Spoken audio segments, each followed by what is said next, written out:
Welcome back to Rise and Thrive with Dr. J. Nicole, and I'm your host, Dr. J. Nicole. Today's episode is for anyone who has ever stared at their phone and thought, why does this feel like a relationship, but nothing actually happened? If you've ever felt emotionally connected to someone who technically hasn't done much of anything, this episode is for you. We're talking about modern dating, dating in the DMs, dating in the comments, dating through reactions, emojis, and those late night check ins, dating with access but no accountability. We're also going to talk about how to stay emotionally grounded, regulated, and discerning in a world that literally profits off distraction, dopamine, and constant connection, as well as attention. Just because something is common doesn't mean that it's healthy. And just because something feels familiar does not mean that it's safe. So let's get into it. Access without intimacy. We live in a time where people can watch your stories every single day, like your photos within seconds, text you at midnight, know when you're happy, sad, or outside. They can pick up on your moods, be emotionally curious, and still not show up for you in a meaningful way. This is what I call access without intimacy. It looks like closeness, it feels like connection, but it really and truly lacks commitment, consistency, and care. And let me say this clearly: attention is not effort, visibility is not vulnerability, familiarity is not intimacy. A like is not a plan. A DM is not a commitment. And thinking about you text is not emotional responsibility. And where people get stuck is when digital closeness creates emotional attachment without relational safety. Your nervous system starts to respond as if there is a relationship, but there's no structure, there's no clarity, there's no protection for your heart. That's not love. Is simply exposure, and exposure without boundary leads to confusion. So let's talk about mixed signals because here's the truth: most people don't want to accept that mixed signals usually aren't mixed. They're just unclear behavior paired with hopeful interpretation. You heard me, interpretation. We fill in the gaps with our desires. And some common examples: I'm not ready for a relationship, but they expect emotional access, intimacy, and reassurance. Then you got your flirting online, but unavailable when it comes to making real plans. It's the deep conversations late at night, but distance when things start to feel real. It's pulling you close, then pulling away as soon as there's emotional depth. And I want to offer you a grounding question, one that you can come back to anytime you feel confused.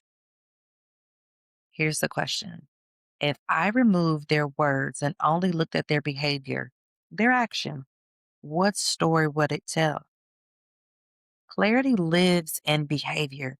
Behavior is data, okay?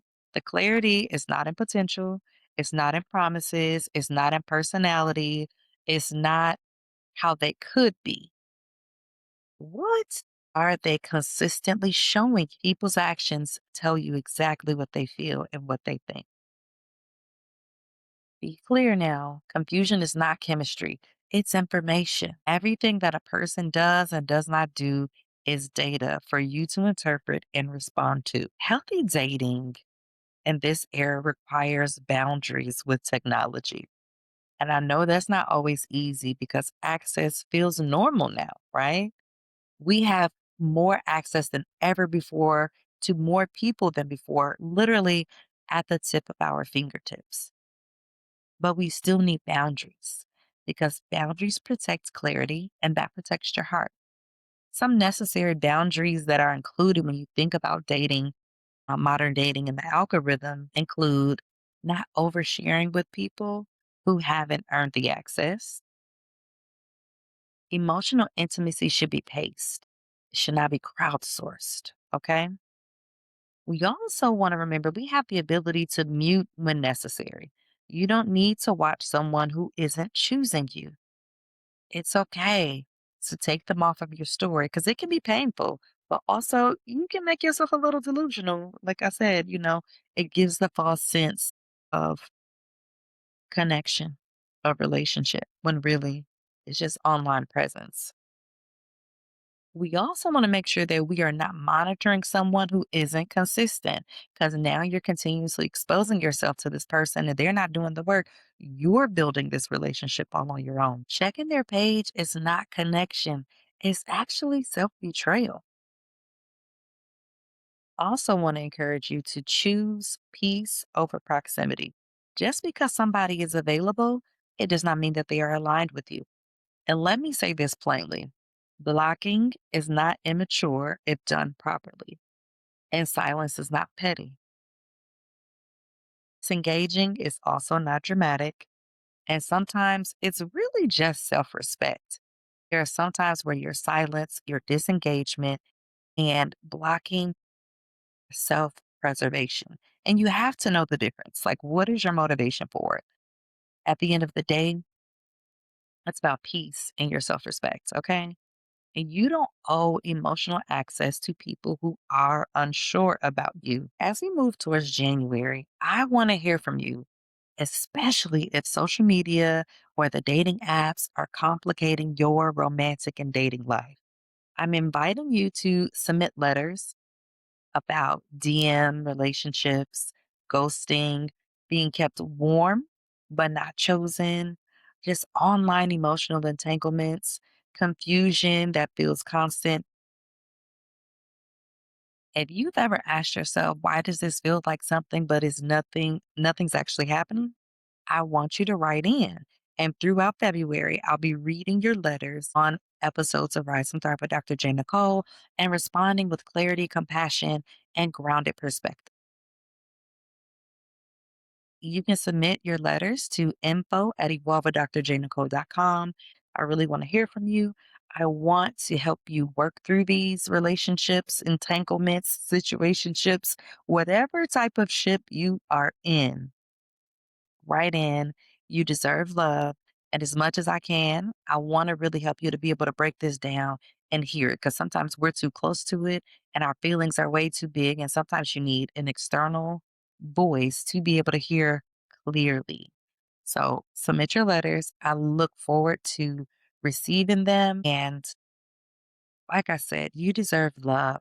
And be on the lookout. In February, we're going to do the month of love. So every week, we're going to be featuring couples, relationship experts, sex therapists, all types of like wonderful guests are going to be on to help you learn more about love, understanding like the chemistry, the science behind love, and all the things that are happening in our bodies, as well as practical advice to help you navigate and stay in healthy relationships, get into healthy relationships. Okay. So, this is just a reminder that clarity does not require decoding. Healthy love does not confuse you. You don't need more access. You don't need more communication. You don't need more chemistry. What you need is alignment. So, make sure you come back next week and we're going to go deeper. We're going to be talking about attachment styles and how they show up in dating. We all have them. And attachment style doesn't mean that it's fixed. It means that there are some different tweaks that you can make and find yourself in a relationship that has a healthy and secure attachment. But until next week, I want to encourage you to protect your peace and remember consistency is the language of care. So I look forward to seeing you next week on another episode of Rise and Thrive with Dr. J. Nicole, where we are rising in faith and thriving in purpose. Remember to check out the merch. We've dropped new colors and all of the crew necks, the hoodies, as well as the cuffed beanies. Okay? So make sure you go to evolvedrjnicole.com, click on shop the merch, and find what you can connect with. We have items for you to wear year round. And thank you for your support and making it possible for Rise and Thrive with Dr. J. Nicole to continue. I'll see you next week. And remember, you are worthy and you are deserving of the love that you desire. Take care.